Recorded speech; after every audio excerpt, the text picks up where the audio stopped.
வணக்கம். நெருப்பு தமிழர். இப்போ அமெரிக்காவில் வடக்கன்ஸ் கைது செய்யப்பட்டிருக்கிறாங்க. இந்த கைது செய்யப்பட்டவனுங்கள்லாம் இப்போ சமீபத்தில் இந்த கடந்த மாதங்கள்லேருந்து உள்ளே வந்தவனுங்க தான். இதில் ஒரு 200-300 பேரை பிடிச்சிருக்கிறாங்க. இதில் ஒரு 100 பேரை அனுப்பிச்சிருக்கிறாங்க அப்படின்னு சொல்லப்படுகின்ற விடயங்கள். அது மட்டுமல்ல, வந்தவனாலாம் இப்போ வந்தவன். அதுக்கப்புறம் வந்தவனுங்க எல்லாம் ஒரு இடத்துல நின்றுக்கிட்டு ஆடு மாடு நிற்கிற மாதிரி முழிச்சுக்கிட்டு நின்றுக்கிட்டு இருக்கிறானுங்க. அதற்கப்புறம் தான் இவங்க எல்லாருமே பிடிபட்டுருக்கிறானுங்க.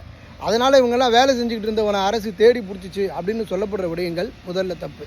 இதெல்லாம் முதல்ல அமெரிக்காவிலேருந்து ஒருத்தங்கிட்ட கேட்கணும். அதை விட்டுட்டு எவனோ ஒருத்தன் சங்கியாக இருக்கிறான் அவனை கூப்பிட்டு உட்கார வச்சு மீடியாவில் உட்காந்துக்கிட்டு பேட்டி எடுத்துக்கிட்டு இருக்கிறானுங்க. அந்தளவுக்கு கேவலமான ஒரு விவாதங்களாக நம்ம ஊருக்காரனுக்கு செஞ்சுக்கிட்டு இருக்கிறது தான் ஒரு கேவலமான ஒரு நிலை. அதனால் இங்கே என்ன நடந்துச்சுன்னா, சமீபத்தில் வந்தவனுங்க கக்கா புக்கையான்னு முழிச்சுக்கிட்டு இருந்ததுனால தான் அவனுங்களை பிடிச்சி இந்த அரசு அனுப்பிச்சிருக்குங்கிறது தான் உண்மை.